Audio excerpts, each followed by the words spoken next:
top 3 aksidentet më të famshëm në historitë të Formula 1. Gara e madhe e Belgjikës e vitit 1998 nisi në shi të dendur, por një përplasje kaotike shkaktoi një aksident zinxhiror.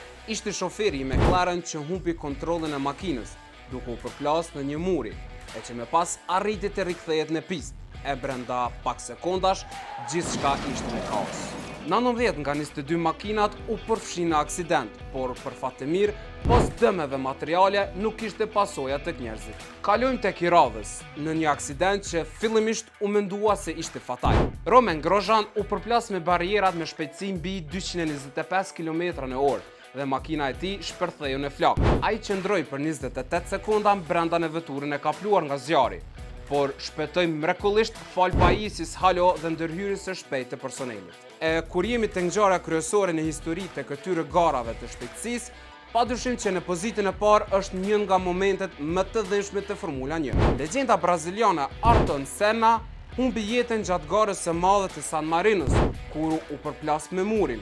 Kjo ngjarje tronditi botën, mirëpo solli reforma të mëdha në sigurinë e Formula 1. Megjithatë, Formula 1 mbetet prapë si një ndër sportet më atraktive në botë, mirëpo me rrezikshmëri të madhe.